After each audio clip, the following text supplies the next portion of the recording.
Painting watercolours on canvas as opposed to on paper is really liberating. You can go large, like the elephant behind me. This is 70 centimetres square, which in inches is about 28 inches. So you can go big. You don't have to frame your work, so you don't have that expense. You don't have to have glass, so there's no shine and nothing between you and the image. And it lets you embrace lots of mixed media opportunities. You can see I got a bit carried away with some copper leaf on this. My name's Liz Chaderton. I'm a watercolour artist based in Berkshire, and I like to share tips and tricks for watercolour painting. This week I want to share about 30 tips for how to get started painting watercolour on canvas. And I love it so much that about 4 years ago I wrote a book called, amazingly enough, Painting Watercolours on Canvas. It's published by Crowwood and it's still available. It's been at the top of the Amazon bestsellers list, which was very exciting. And if you're intrigued, you might find that useful. I also run a Facebook group and I'll tell you a bit more about that later. But let's not talk anymore and just get stuck in to all those different tips. I'm planning to paint this elephant on a 70 by 70 canvas. The first one is always do a little sketch, a little thumbnail, because on a canvas you can't cut off the edges if you want to change the composition. There is nowhere to hide. So just work out what you want to do, where your main tones are, things like that. The canvas itself needs to be prepared before you can use watercolour on it. I have put 3 coats of, sorry, do excuse my nails, I've been working in the garden. I have put 3 coats of watercolour ground on this. If you want to see how to prepare a canvas, I'll put a link to a film. It's really straightforward. You can, of course, buy ready prepared watercolour canvases. They are more expensive. They tend to come in limited sizes and I don't think they give you as much flexibility. Whereas if you prepare your own, it's quick to do. You can decide whether you want brush marks or whether you want it flat, whether you want to sand it down in between coats, whatever. So you have a lot more choice over the surface. My next tip is to use a watercolour pencil. You can use just cheap watercolour pencils to sketch out your lines, just to give you a bit of guide. I don't tend to use that much of a guideline so that I can be spontaneous. I just choose a toning colour, in this case a sort of browny, I don't know, burnt sienna type colour, so that I get my proportions basically in the right place. The great thing is that if you do something wrong, you can just use a damp cloth and rub off any lines that you don't want.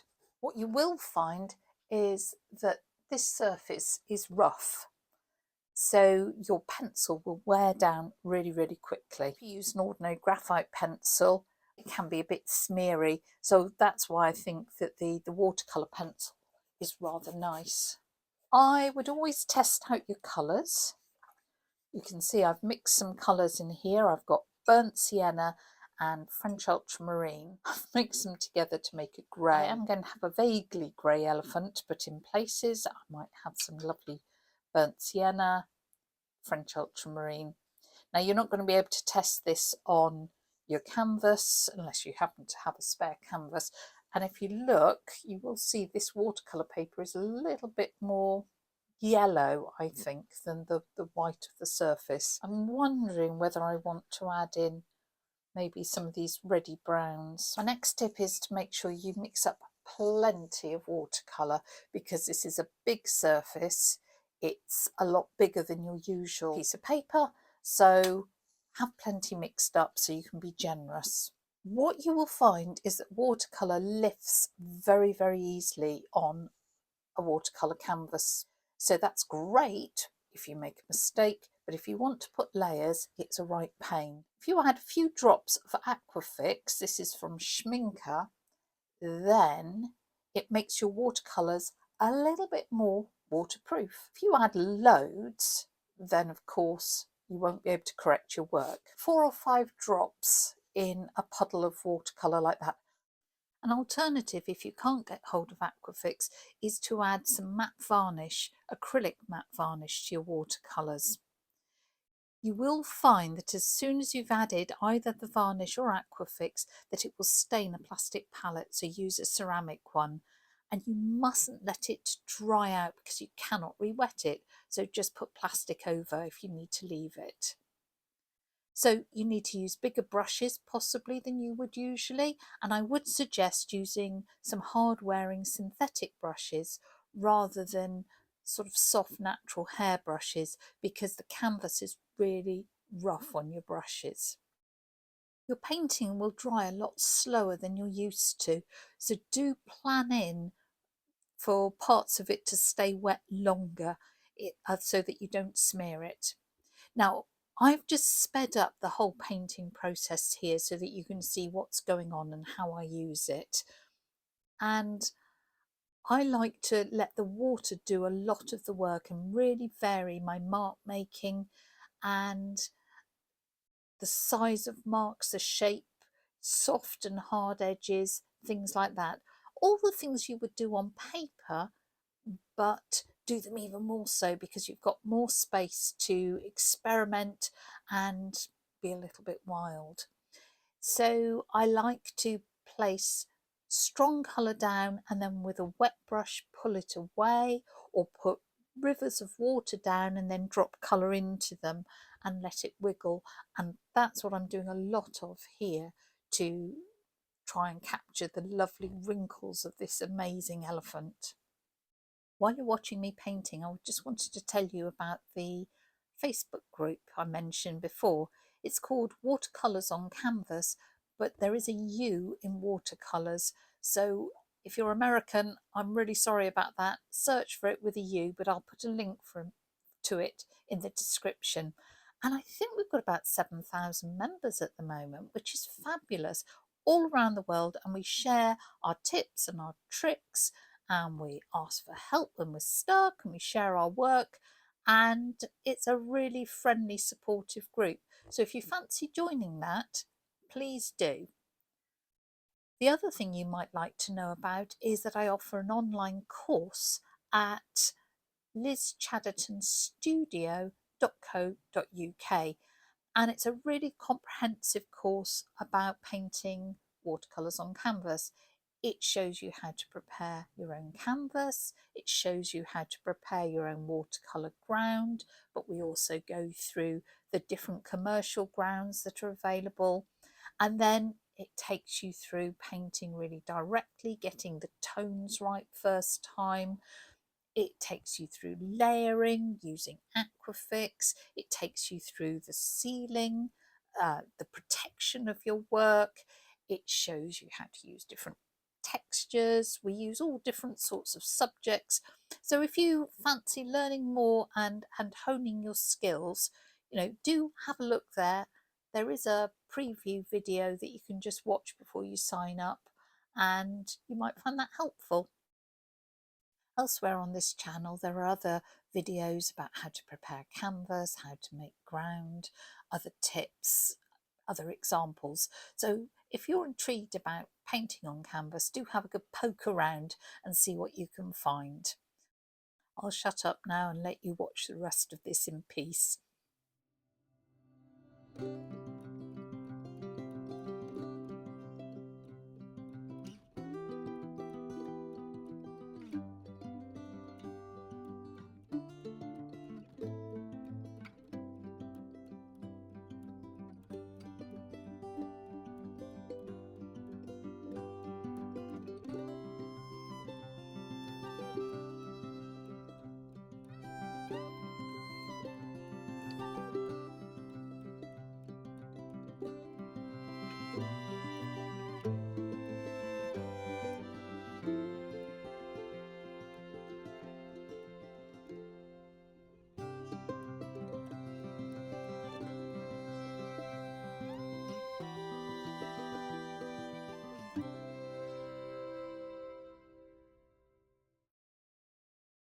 If at any point you have to remix colours, squeeze any more out, don't forget to add extra aquifix, but on no account add it direct to pans of colour, because it will actually seal them and you won't be able to release any colour from your little squares of paint, which is very, very annoying. And don't forget to wash your brushes out.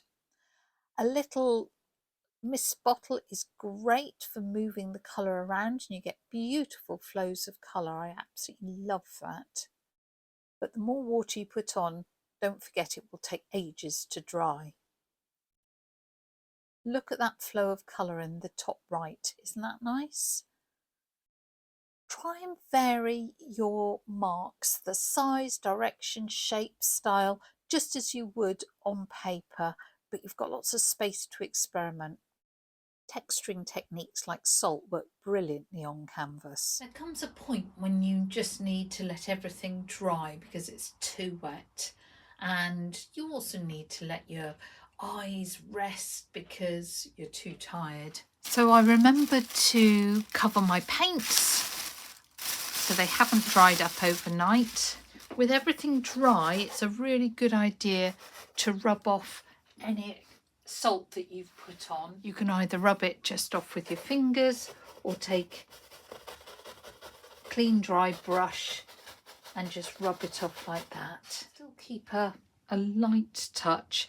Now if you haven't used aquifix, then you definitely need a light touch and not too much water in any subsequent layers. The great thing about watercolour on canvas is that you can lift. So can you see here, the tusk should be on top of the trunk going into the mouth, and I've got it the other way round. So I can just use a damp flat brush and gently lift that out. So even though I've got that aquifix in there, I can still amend.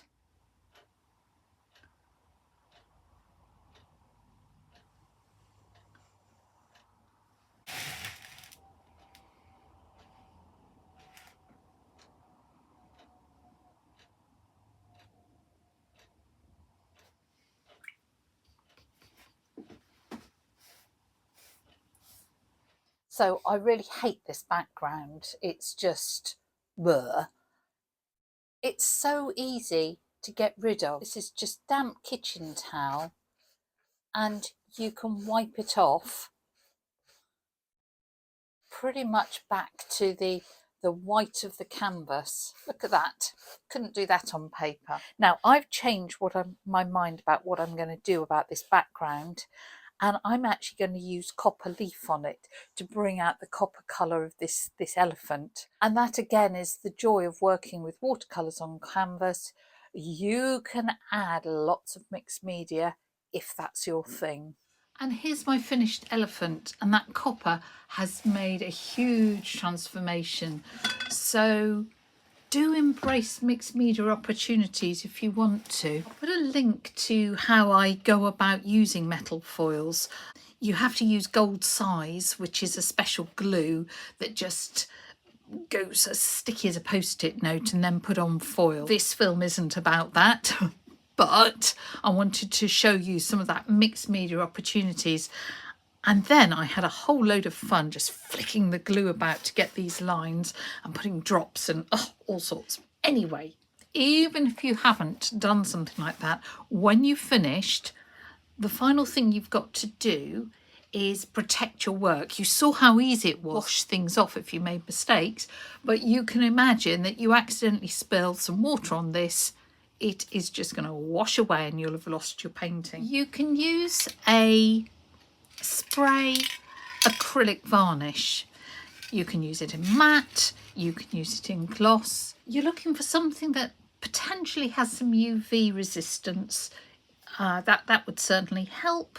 The finish is up to you, and the reason I suggest a spray is that if you brushed it on, potentially you might smear your watercolour. Now I have actually put on a coat, and I don't know if you can see it, probably not over the shine of the leaf, but I've put a coat of gloss on this because I need to keep the shine of that. Usually I put matte and that makes it look far more watercolour-y. You can't see it at all. Option 2 is to put a spray coat on to give that UV varnish, but then to use something like Dorland's Wax Medium, which is an art wax.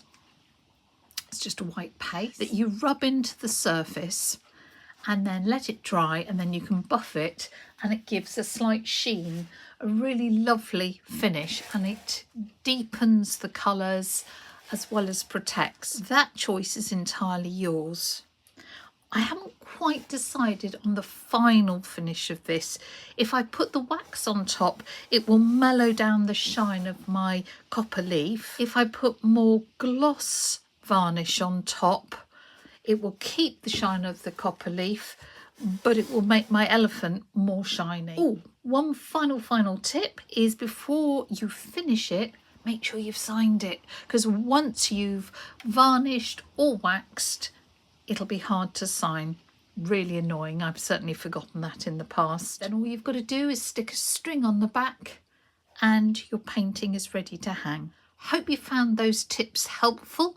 If you've got any tips to share, if you've done watercolours on canvas and you've got any other tips, please put them in the comments. And I hope to see you over at that Facebook group I mentioned earlier.